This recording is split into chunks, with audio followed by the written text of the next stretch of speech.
Ketika berbuka puasa, orang-orang akan bergembira dan bersyukur.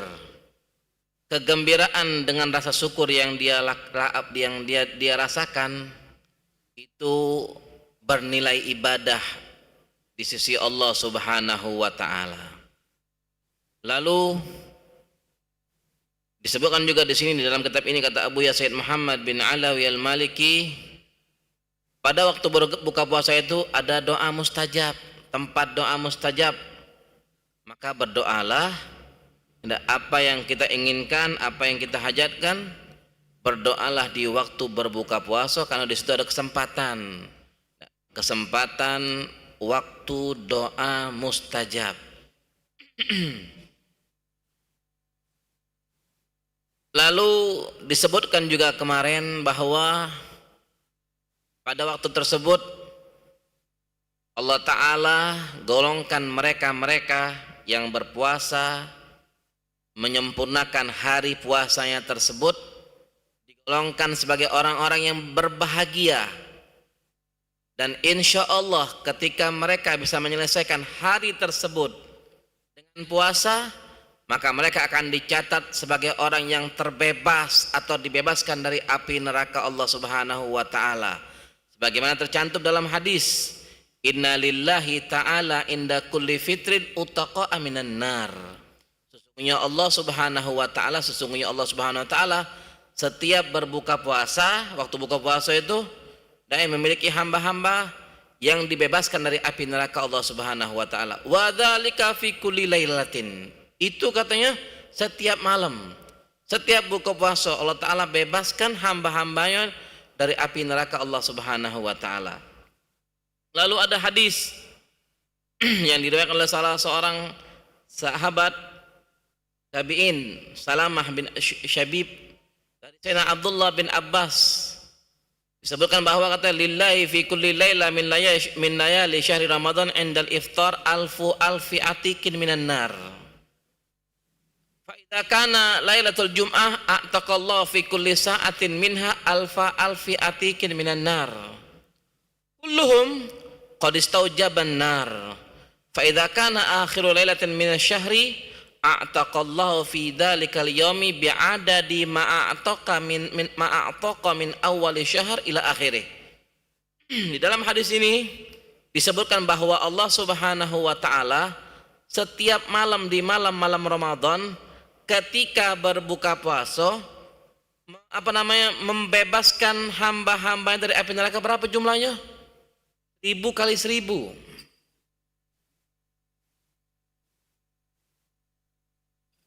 1.000.000. 1.000.000 dari hambanya setiap buka puasa indal iftar. 1.000.000. Allah Ta'ala bebaskan hamba dari api neraka Allah Subhanahu wa taala. Kalau malam Jumat, kebetulan itu misal malam Jumat, Kamis buka puasa malam Jumat, maka katanya Allah Subhanahu wa taala akan bebaskan atau merdekakan setiap jam dari malam Jumat tersebut 1.000.000 dari hambanya. Setiap jam. Mau berapa ya malam Jumat tuh? Kalau misal dari jam 6 sampai jam 6 berarti 12 jam. Berapa berarti? 12 juta. Ini semua yang dibebaskan oleh Allah Ta'ala. Nih mereka-mereka yang sudah katanya dipastikan masuk api neraka Allah Ta'ala dibebaskan.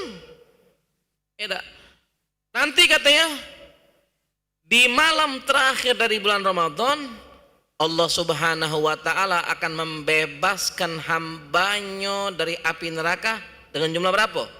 Dengan jumlah sebanyak hamba yang sudah dibebaskan dari awal bulan sampai malam terakhir. Enggak tahu lagi sudah berarti. Kalaupun kita katakan misalnya 29 malam, berarti 29 juta. Ditambah 12 kali 4, misalnya malam Jumat ada 4 kali. 12 itu sudah 48. Nah sudah berapa sudah ya? Itu setiap tahun seperti itu, setiap ketemu Ramadan seperti itu, dibebaskan dengan jumlah puluhan juta dari api neraka Allah Subhanahu wa taala, dan ini adalah keistimewaan yang diberikan oleh Allah Subhanahu wa taala untuk umat Nabi Muhammad sallallahu alaihi wasallam. Lalu selanjutnya kemarin disebutkan juga bahwa sahur itu berkah. Sahur itu di dalam sahur itu ada keberkahan. Bagaimana yang tercantum di dalam hadis, tasahharu fa inna fis sahuri barakah. Sahurlah kalian karena di dalam sahur itu ada keberkahan. Makanya seperti yang saya sampaikan kemarin, walaupun mungkin kita ngerasa mungkin sudah kenyang, atau ngerasa mungkin aku walaupun tidak sahur aku kuat puasa hari itu, sahurlah walaupun cuma dengan mungkin satu butir kurma, satu teguk air. Untuk apa niatnya? Mengambil keberkahan yang ada di waktu sahur. Selain itu juga bahwa sahur ini adalah sunnah. Sahur sunnah. Sahur itu sunnah, dan ketika kita sahur akan mendapatkan keberkahan. Rugi jadi kalau semua kita lewatkan malam-malam tersebut.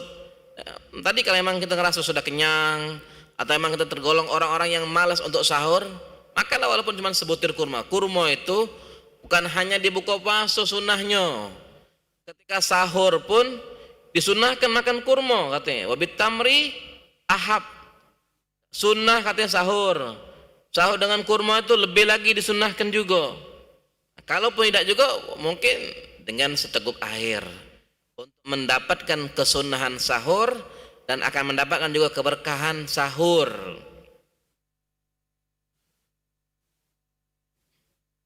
Nabi bersabda dalam hadisnya, as-sahur akluhu barakah fala tada'uhu walau an yajra'a ahadukum jar'atan min ma' fa innallaha wa malaikatahu yusalluna 'alal mutasahirin. Sahur itu katanya makan ya berkah. Makan makanan sahur itu berkah.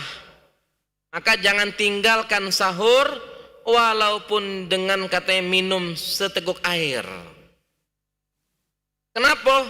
Karena Allah Subhanahu wa taala dan para malaikat mendoakan orang-orang yang sahur.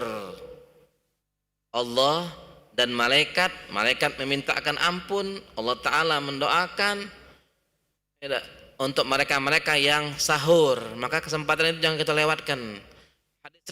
Hadis riwayat Imam Ahmad. Nah, mungkin yang perlu kita perhatikan juga, sahur itu ada waktunya. Kita alhamdulillah diingatkan dengan waktu imsak. Imsak itu artinya menahan. Imsak itu artinya menahan. Model uang kita ini, kalau tidak diinjak lampu kuning kadang-kadang masih robos kalau jalan ya. Walaupun kadang-kadang sudah lampu merah pun masih robos. Nah, makanya sekarang kalau seumpama mereka tidak dikasih imsak, bakalan nerobos. Tiba-tiba tidak tahu lagi asik-asik makan dan minum, adzan subuh. Ini jadi masalah kakek. Apalagi kalau semua makan lagi makan pedas-pedas, belum sempat minum, tiba-tiba adzan subuh. Cak mana nih? Terus ke baik mana baca? Ketika ada makanan atau minuman di dalam mulut lalu dikumandangkan azan, maka apa yang ada di mulut harus dilepaskan, harus dibuang, harus dikeluarkan. Mana boleh ditelan? Kalau ditelan maka batal puasanya. Kenapa bisa seperti itu? Karena katanya tidak mungkinlah tidak seorang muadzin mengumandangkan azan kecuali waktunya sudah masuk. Paling tidak satu menit. Berarti kalau kita paksakan makan, sudah lewat berarti waktunya. Berarti kita masuk tergolong orang yang membatalkan puasa di hari itu. Makanya perlu hati-hati, kita perlu hati-hati. Katanya ada kadang-kadang, tapi katanya ada hadis yang menyatakan bahwa ada sahabat itu ketika adzan masih makan. Nah, katanya kalau dicari, dipelajari bahwa katanya itu adzan pertama. Yang pernah umroh, pernah haji mungkin ngerasakan bahwasanya di kota Mekah Madinah itu adzannya 2 kali. Adzan 2 kali, ada adzan pertama sekitar jam 3, 3 jam setengah 4, itu adzan pertama. Lalu ada adzan kedua, itulah menandakan masuk waktu subuh. Nah, di dalam hadis itu yang katanya ketika ada mendengar suara adzan masih makan dan minum, itu ketika mendengar adzan pertama, bukan adzan kedua. Kalau adzan kedua batal puasa kita, batal puasa kita. Jadi makanya sahur itu makannya berkah, maka jangan tinggalkan sahur walaupun hanya minum seteguk air, karena Allah Ta'ala dan para malaikat mendoakan orang yang sahur, memintakan ampun, malaikat memintakan ampun bagi orang yang sahur. Tadi itu ingat adanya imsak sebagai peringatan buat kita, Tapi perlu dipahami juga kalau ada yang bangun kesiangan, misalnya, bangun kesiangan barulah duduk, tiba-tiba sudah nyuci muka, bunyi imsak, masih boleh tidak makan? Boleh makan, Tapi jago-jago, karena biasanya imsak itu waktu dari mulai bunyi imsak itu 10 menit. Nah, paling tidak lah kalau emang kita nak makan, makan secukupnya 5 menit, sisanya kumur-kumur, buang sisa makanan yang ada. Jangan sampai lagi ada sisa makanan di mulut, akhirnya tetelan, membuat puasa kita batal. Itu yang perlu digarisbawahi juga. Sahur berkah dan puasanya, barang siapa yang puasa, pahala dia adalah surganya Allah Subhanahu wa Ta'ala.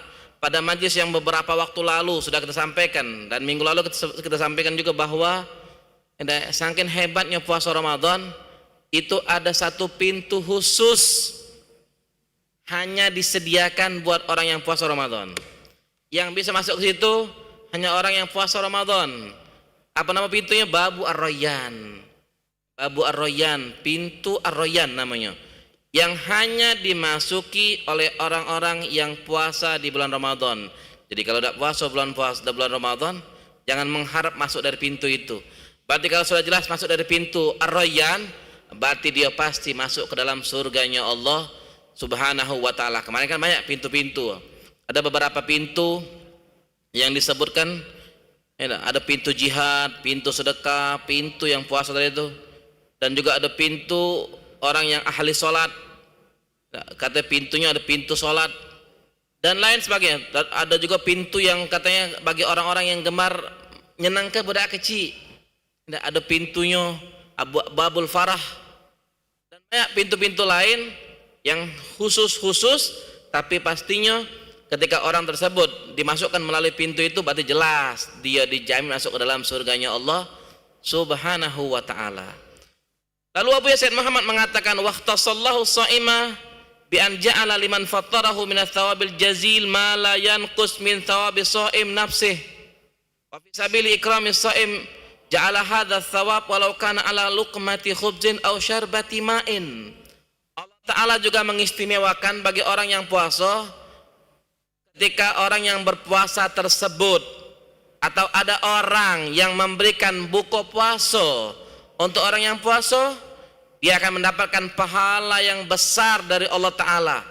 Ingat, tanpa mengurangi pahala orang yang diberikan tersebut. Misalnya ada wong ngasih saya buka puasa, orang tersebut akan mendapatkan pahala puasa saya senilai pahala puasa saya tanpa mengurangi. Kalau gambaran, kalau ada uang transfer duit, tidak pindah rekening, pastinya saldo kita berkurang. Tapi di sini tidak. Uang itu bakal dapat nilai pahala puasa seperti saya karena dia nunjuk buku puasa, tapi pahala puasa saya tidak berkurang sedikit pun. Itu keistimewaan yang Allah Ta'ala berikan buat umat Nabi Muhammad. Itu termasuk pahala yang besar dari Allah Subhanahu wa Ta'ala. Dan bentuk kemuliaan yang Allah Ta'ala berikan di sini saking hebatnya untuk menunjukkan kemuliaan puasa, kemuliaan memberikan makan orang yang berpuasa. Katanya pahala tersebut bisa dia dapatkan walaupun hanya memberikan buka puasa apa? Sepotong roti. sepotong roti untuk buka puasa, dapat pahala dari Allah Ta'ala. Seperti pahala uang yang dikasih tadi itu. Kalaupun mungkin tidak cukup sepotong roti katanya, au syarbati ma'in, atau katanya air minum, dia kasihkan, maka pahalanya akan besar dari Allah Ta'ala seperti orang yang diberikannya. Walaupun seperti itu kan, karena mungkin kita kan tidak semua orang mampu untuk memberikan uang buka puasa, makanya semampunya apa yang bisa dia berikan, dia berikan. Tapi alhamdulillah ada masjid-masjid, musola-musola, dan sebagian pondok pesantren ataupun tempat-tempat tahfiz, panti asuhan, ada orang-orang yang berlomba-lomba memberikan buka puasa. Yang ini nginjuk minuman, yang ini nginjuk makanan, macam-macam makanan. Palembang ini kan belamburan makanan. Palembang ini kaya dengan jenis makanan, pempek macam-macam. Belum lagi yang lain-lainnya, macam-macam jenis makanan, minuman juga macam-macam. Mereka berlomba-lomba, ada yang nginjuk minuman, nginjuk makanan. Ketika makanan dan minuman tersebut dimakan oleh orang yang puasa, untuk mecahkan buka puasanya, maka dia akan mendapatkan pahala seperti orang itu. Kalau dia ngenjuk kan banyak ngenjuk, dimakan oleh beberapa orang. Berarti kalau yang makan 10 orang, dapat 10. Dapat 10 pahala. Bukan berarti ketika dia ngasih cuman dia ngasih ini dimakan oleh orang 10 dapat cuman 1. Berapa dia yang kasih? Makanya ketika dia memberikan ke masjid, ke musola, pondok pesantren, tempat tahfiz, panti asuhan, banyak yang makan. Maka dia akan misalnya ada 50, berarti 50 dia bakal dapat pahalanya. Bayangkan ya. Tapi sayangnya terkadang kita ini masih mikir-mikir. Sedangkan di bulan Ramadan Allah Ta'ala bukakan pintu kebaikan yang besar, tinggal kita mau atau tidak mau, galak atau tidak galak, kita tidak galak gitu, untuk mencari atau mengambil keberkahan dan karunia yang Allah Ta'ala bagikan yang hanya ada di bulan suci Ramadan. Tadi ada dalilnya, bukan berarti sembarang Abu Yazid Muhammad mengatakan hal tersebut mendapatkan pahala yang besar tanpa mengurangi pahala uang yang dikasih, walaupun dengan sepotong roti ataupun dengan air. Ada dalilnya.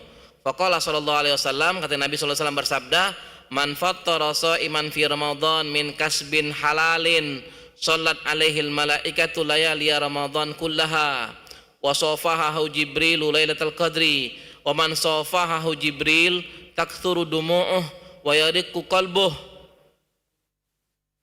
Dalam hadis ini disebutkan bahwa katanya barang siapa yang memberikan buka puasa untuk orang yang puasa di bulan Ramadan, tapi ingat, memberikan buka puasa ini dari usaha halal. Ini kadang-kadang sering ada pertanyaan, katanya Pak Ustadz, cak mana kalau kami nyumbang maulid tapi dari yang haram? Mikir-mikir tidak, nyumbang wong dari yang haram, dari yang haram mana boleh. Dia makan tidak boleh, ngenjuk wong mana boleh, berdosa dia. Kalaupun wong itu tidak tahu yang kita kasih, kita tetap berdosa. Berdosa karena ngasih, berdosa wong itu makan pemberian kita. Itu perlu kita ingat. Ini katanya min kasbin halal, dari usaha yang halal. Memberikan itu apa ganjarannya? Di sini katanya disebutkan bahwa katanya malaikat akan mendoakannya sepanjang malam bulan Ramadan. Sepanjang malam bulan Ramadan 29 hari ataupun 30 hari akan didoakan oleh malaikat. Kenapa? Karena memberi orang buka puasa. Lalu katanya malaikat akan menjabat tangannya di malam Lailatul Qadar. Menjabat tangannya sebagai kiasan, bukan malaikat langsung nyabat tangan kita, tidak. Bentuk kemuliaannya malaikat berjabat tangan sama kita. Malaikatnya termasuk makhluk Allah Ta'ala yang mulia. Kita ini kalau disalami oleh orang yang hebat di dunia ini, senang bukan main tidak? Itu senang bukan main, dijabat oleh siapa? Orang-orang yang berpangkat. Wah senang. Apalagi zaman sekarang kan, harus kita kita ajak selfie dia, kenang-kenangan, baca nyimpen di HP, pakai di posting, atau mungkin dicetaknya, pasang di rumah. Aku dulu pernah foto sama fulan. Ini malaikat berjabat tangan sama dia, di malam Lailatul Qadar. Nah, perlu kita pahami berarti. Kapan kita tahu malam Lailatul Qadar itu? Tidak ada yang tahu. Cuma karena kita memberi orang buka puasa, malaikat berjabat tangan sama kita di malam Lailatul Qadar. Berarti insya Allah kita tergolong orang yang bertemu dengan malam Lailatul Qadar. Dengan usaha apa? Cuma ngejuk uang buka puasa. Tadi dari yang halal. Ketika pemberian kita dari yang halal, insya Allah kita akan bertemu dengan malam Lailatul Qadar. Perantara tadi itu memberi buka puasa untuk uang yang puasa di bulan Ramadan. Ada barang siapa yang berjabat tangan dengan malaikat Jibril, maka katanya dia akan air matanya itu akan banyak, uangnya akhirnya sedih. Tidak sedih itu maksudnya dia sadar diri, tanpa sadar mungkin. Kadang-kadang kita kadang-kadang ada duduk dewean, dipikir, ya Allah aku nih pernah berbuat jahat sama fulan, pernah berbuat jahat sama uang. Ada yang kita kenal, ada yang tidak kita kenal. Tiba-tiba terlintas. Apalagi mungkin dengan keluarga, tiba-tiba terlintas. Akhirnya nangis gitu. Atau mungkin atas dosa yang kita lakukan sama antara kita dengan Allah. Ya Allah, aku pernah cak ini ya Allah, yang hanya tahu Engkau ya Allah. Tiba-tiba terlintas, menangis. Ini katanya kalau kita berjabat tangan dengan malaikat Jibril seperti itu, akan menangis gitu, dan hatinya kita ini lembut. Wah ini ya Allah, hati kita lembut. Kita nih mungkin di akhir zaman, kalau haram tuh mungkin masih bisa kita hindari. Tapi yang subhat ini yang repot kita hindari. Karena kadang-kadang kita tidak tahu itu subhat. Tapi ketika kita lakukan hal ini, maka hati kita akan lembut. Nah, kalau sudah hati lembut tuh, wah alangkah lemaknya alangkah lemaknya hati kalau lembut itu. Baik sama wong, tutur katanya lembut, akhlaknya bagus, nyenangkan hati wong dan lain sebagainya. Kalau di hatinya lembut. Faqala rajulun, lalu ada salah seorang bertanya sama Nabi, ya Rasulullah, ara'aita man lam yakun dzaka indah. Wahai Rasulullah, bagaimana pendapatmu katanya kalau orang itu tidak punya sesuatu yang bisa dia berikan. Karena pandangan wong ketika ngenjuk buka puasa itu pasti yang banyak, yang mewah. Kalau ngenjukan kalau kita nih penyakit manusia nih kadang-kadang diinjuk roti, payo kau nih niat apa tidak? Ngenjuk roti siko. Kalau nak kasih duit salah nak sedekah. Salah nak berenjukan. Nah, ini kadang-kadang penyakit manusia. Ngapa? Dia mampu ya, untung dia masih ngenjuk satu buah roti. Kau yang hanya bisa ngomong makan. Mengeluarkan duit tidak, ngenjuk makan tidak, nyumbang untuk buka puasa tidak. Dia masih mending dengan kemampuannya satu buah roti dia keluarkan. Nah, ini sahabat nih kan ada yang mereka ngerasa tidak mampu.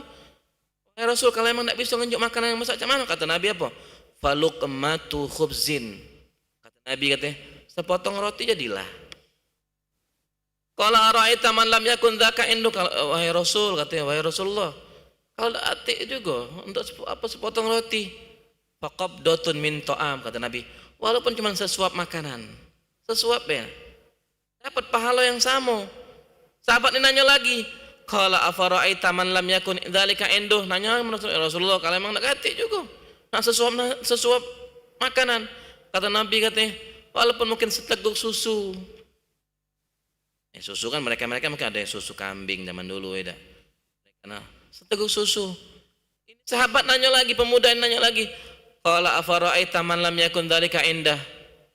Rasulullah, kalau emang nak atik juga. Apa jawab Nabi? Qala fasyarbatun min ma, kata Nabi, walaupun hanya seteguk air, dia bakal dapatkan hal yang sama. Apa tadi hal yang sama? Malaikat mendoakannya sepanjang malam Ramadan, dan malaikat akan menjabat tangannya di malam Lailatul Qadar. Itu kemuliaan yang Allah Ta'ala berikan, kata Nabi, walaupun yang terakhir tadi katanya cuma seteguk air. Jadi jangan sungkan-sungkan Gitu kalaupun ada yang ngenjuk, terima kasih banyak, terima kasih banyak. Apa yang dia bisa mampu dia unjuk, itu kita terima kasih banyak, Memang kita bisa doakan, kita doakan. Nah, kita masya Allah kan. Kadang orang juga ada yang berbagi di pinggir-pinggir jalan, di lampu-lampu merah, mereka berbagi dengan kemampuan. Walaupun terkadang bukan duit mereka, mereka ngajak kawan-kawannya, mereka ngajak komunitasnya untuk berbagi uang untuk dibuka, yang buka-buka di jalan. Karena ada sebagian uang terkadang ngejar ke rumah tidak sempat, balik dari bergawe atau ada kesibukan lainnya, sehingga akhirnya mereka terjebak buka puasa di jalan. Adalah sekelompok uang yang baik-baik bagi-bagi makanan dan minuman. Yang pasti kan kalau ada makanannya, jangan lupa untuk minumannya. Aku bagi makan, biar terselak deh. Ada makanannya, mungkin roti atau kurma, ada aqua gelas yang basi, biar bisa melancarkan apa yang dia makan. Selanjutnya Abu Yasin Muhammad mengatakan waqta sallallahu sha'ima bi annahu idza ukila wa indahu jama'atun muftirun wa yashhadu wa yanduru la yamna'uhum minal akli ma'hum illa hurmatus siyam fa innahu tusalli alaihil malaikah. Keistimewaan yang selanjutnya yang diberikan oleh Allah Ta'ala kepada orang yang puasa, apa katanya? Kalau ada wong puasa, ya, wong puasa nih, tiba-tiba ada sekelompok wong makan di dekat dia, makan. Ya, mungkin katakanlah mungkin di sini bukan terus buat orang yang puasa Ramadan, tapi lebih-lebih puasa Ramadan. Makan, dia nyingok lah, dia nyingok, dia nyaksikan wong-wong ini makan nih. Sekarang apa yang menghalangi dia makan sama kelompok ini? Dia lagi puasa, ada wong makan. Apa yang menghalangi dia? Katanya yang menghalangi dia apa katanya? Dia tahu bahwasanya katanya puasa itu mulia dan haram kalau tidak puasa. Itu yang menahan dia. Akhirnya apa kata di situ katanya? Malaikat akan mendoakan dia. Malaikat mendoakan dia. Di dalam hadis dinyatakan inna sha'ima idza ukila indahu shallat alaihil malaikatu hatta yafghuru. Sesungguhnya katanya orang yang puasa ketika ada orang yang makan di sampingnya, di dekatnya, di sampingnya, ya. Ketika itu wong itu jengok lah, ya Allah, wong ini makan di samping aku pula, makan di dekat aku pula. Ya, tapi karena dia puasa, dia tahan dirinya. Nah, sekarang cak ini begitu, banyak kan wong lagi jam 9, jam 10 itu bukan bulan Ramadan, makan model. Makan bakso pinggir jalan tuh, ngirup cuko, seperti bukan di bulan Ramadan. Kita yang nyingoi cak mana? Pastinya kita ini menahan ini. Kalau memang kita menahan, karena kita tahu kemuliaan puasa dan tahu itu haram, maka malaikat akan mendoakan kita. Di sini katanya kalau seperti ini terjadi apa? Malaikat akan mendoakan orang tersebut, mendoakan. Kata ulama hadis disyarahkan katanya mendoakan dan akan memintakan ampun atas kesabaran wong itu sampai kapan? Sampai wong yang makannya selesai. Sampai makannya selesai. Semakin lama dia makan, semakin banyak nih doa yang dikirimkan oleh malaikat. Semakin banyak permintaan ampun malaikat untuk orang ini yang nahan tidak makan. Oh, hebatnya ini kemuliaan yang Allah Ta'ala berikan buat umat Nabi Muhammad sallallahu alaihi wasallam. Alhamdulillah kita ini dijadikan sebagai umat Nabi Muhammad walaupun lahir di akhir, ya gitu kan, lahir di akhir. Tidak, umat akhir zaman kita ini. Walaupun nanti mungkin kita bakal ketemu dengan fitnah-fitnah akhir zaman, tapi paling tidaklah ada beberapa kemuliaan yang Allah Ta'ala berikan. Bukan beberapa lagi, banyak kemuliaan yang Allah Ta'ala berikan buat kita umat Nabi Muhammad SAW. Tinggal kita mikir, kita mungkin pasang niat untuk mengamalkan keistimewaan, kemuliaan yang Allah Ta'ala berikan buat umat Nabi Muhammad tersebut. Dan mungkin ini dapat saya sampaikan. Semoga Allah Ta'ala berikan kita kekuatan, berikan gerakkan hati kita untuk bisa mengamalkan, sehingga kita menjadi salah satu umat atau tergolong umat yang nanti kelak membanggakan Nabi Muhammad di surganya Allah Subhanahu Wa Ta'ala. Amin ya rabbal alamin. A'udzubillahi minasyaitonir rajim. Bismillahirrahmanirrahim. Alhamdulillahirabbil alamin. Allahumma shalli wa sallim ala sayyidina Muhammadin wa ala ali sayyidina Muhammad. Allahumma inna nas'aluka ziyadatan fid din wa barakatan fil umur wa sihhatan fil jasad wa sa'atan fil rizq wa taubatan qabla al maut wa syahadatan indal maut wa maghfiratan ba'dal maut wa 'afwan indal hisab wa amanan minal adzab wa nasiban minal jannah warzuqna an-nadhara ila wajhikal karim ya muqallibal qulub wal absar tsabbit qulubana ala dinik rabbana ighfir lana wa liwalidina wa limasyayikhina wa muallimina wa liman lahu haqqun alaina waghfir lahum warhamhum rahmatan ambi rahmatika arhamar rahimin rabbana atina fid dunya hasanah wa fil akhirati hasanatan wa qina adzabannar Allahumma barik lana fima baqiya min sya'ban wa ballighna ramadan Allahumma barik lana fima baqiya min sya'ban wa ballighna ramadan Allahumma barik lana fima baqiya min sya'ban wa ballighna ramadan wa a'inna 'ala siyam wal qiyam wa qiraatil qur'an wahfadna minadz dzunubi wal atham warzuqna husnal hitam birahmatika ya arhamar rahimin sallallahu ala sayyidina Muhammadin wa ala alihi wasallam walhamdulillahi rabbil alamin wal afu minkum wassalamu alaikum warahmatullahi wabarakatuh.